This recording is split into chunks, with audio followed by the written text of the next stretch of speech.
अरे भाग्यवान, मेरे जूते कहाँ रखे हैं? मुझे बाहर जाने में देर हो रही है। तभी मालती कमरे में आती है। ये रहे आपके जूते। मैं इन्हें साफ करने के लिए ले गई थी। अरे वाह, तुम कितनी समझदार हो। मेरे बिना कुछ कहे ही सारे काम कर देती हो। तभी मालती झिझकते हुए रमेश से कहती है, सुनिए जी, आपसे एक बात कहूँ, बुरा तो नहीं मानेंगे ना? अरे नहीं नहीं, बेफिक्र होकर कहो।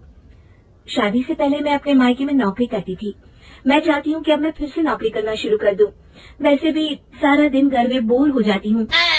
देखो मालती, तुम्हारे नौकरी करने से मुझे कोई ऐतराज नहीं है, लेकिन तुम्हें एक बात बता दूं, हमारे खानदान में आज तक कभी किसी औरत ने नौकरी नहीं की। फिर भी एक बार तुम माँ से पूछ कर देखो, अगर वो तुम्हें नौकरी करने की इजाजत दे देती है तो अच्छी बात है। रमेश वहाँ से चला जाता है। फिर उसी शाम मालती अपनी सास के पैर दबा रही होती है। तभी उसकी सास मालती से कहती है, अरे क्या बात है बहू, आज तो ठीक तरह से मेरे पैर नहीं दबा रही। किसी ख्याल में खोई पड़ी है क्या? मैं भी तो जानूं आखिर बात क्या है। दरअसल वो माँ जी। अरे हाँ हाँ बोलो, इतना सोच क्यों रही हो? माँ जी, अगर आप बुरा न माने तो मैं नौकरी करना चाहती हूँ। घर के काम करने के बाद मेरे पास काफी वक्त बच जाता है। मालती की ये बात सुनकर उसकी सास गुस्से में कहती है, अरे बहू, तेरी तबीयत तो ठीक है ना? आज ये कैसी बहकी बातें कर रही है? भला हमारे खानदान में आज तक कभी किसी औरत ने नौकरी की है जो तू नौकरी करने की बात कर रही है? अरे बहू, तू क्या रिश्तेदारी में हमारी नाक कटाना चाहती है? जितना जल्दी हो सके अपने दिमाग से नौकरी का भूत उतार दे। और अब जा, जल्दी से रसोई में जा, खाना बनाने का वक्त हो रहा है। मालती मन मारकर खाना पकाने के लिए रसोई घर में चली जाती है। अगले दिन, नमस्ते माँ जी, कैसी हैं आप?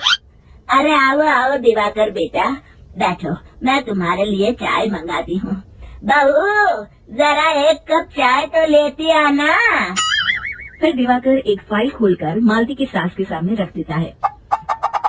ये देखिए माँ जी, ये है पिछले महीने का हिसाब और ये रहे मुनाफे के रुपए। एक बार हिसाब देख लीजिए और इन कागजों पर अपने दस्तखत कर दीजिए। अरे दिवाकर बेटा, मैंने भला आज तक कभी तेरा हिसाब देखा है जो अब देखूंगी? ला बता, कहाँ दस्तखत करूँ? तभी मालती चाय लेकर वहाँ आ जाती है और अपनी सास को बिना कागजातों को पढ़े इस तरह लापरवाही से दस्तखत करते हुए देखकर हैरान रह जाती है। अच्छा माँ जी, अब मैं चलता हूँ, फैक्ट्री में बहुत काम है। फिर दिवाकर वहाँ से चला जाता है। कुछ दिनों बाद मालती बाजार में कुछ सामान खरीद रही होती है। तभी एक बूढ़ा आदमी उसे आवाज देता है, अरे मालती बेटी, कैसी हो? मुझे पहचाना? मैं तुम्हारी कंपनी में मुनीम का काम करता हूँ। हाँ चाचा जी, मैं आपको बिल्कुल पहचानती हूँ। कहिए, कैसे हैं आप? मैं तो ठीक हूँ, कंपनी में कुछ भी ठीक नहीं चल रहा। यहाँ तक कि हमें ठीक वक्त पर तनख्वाह भी नहीं मिलती। ये आप क्या कह रहे हैं? अब क्या बताऊँ, आप लोग तो कभी हिसाब किताब देखने दफ्तर आते नहीं। मेरी मानो तो एक बार आप लोग दफ्तर आकर सारा हिसाब किताब देख लो, आपको असलियत पता चल जाएगी।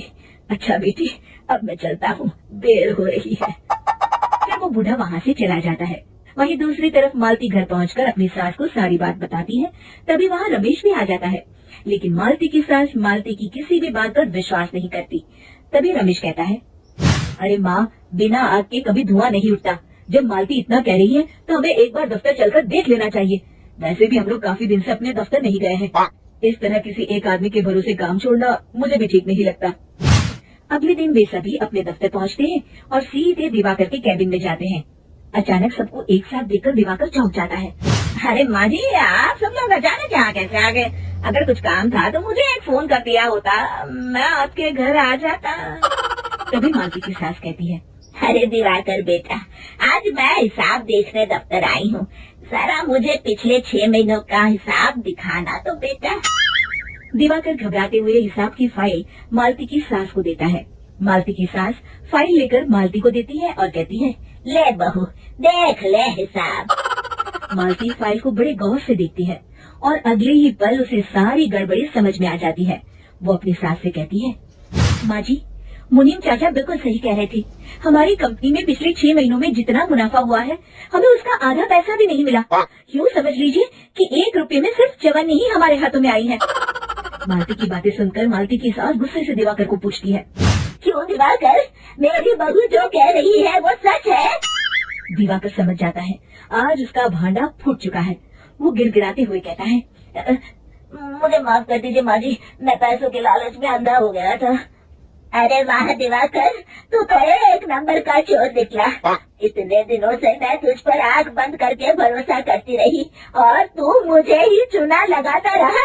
अभी के अभी निकल यहाँ से और दोबारा अपनी शक्ल मत दिखाना। दिवाकर वहाँ से भाग जाता है। मालती की सास मालती को शाबाशी देते हुए कहती है, बहू, आज मैं समझ गई कि पढ़ाई लिखाई हमारी जिंदगी में कितनी जरूरी है। मैं बहुत किस्मत वाली हूँ जो मुझे तुझ जैसी बहू मिली है। शिक्षा, पढ़ाई लिखाई का इस्तेमाल सही जगह करके हम दुनिया में बहुत कुछ बदल सकते हैं।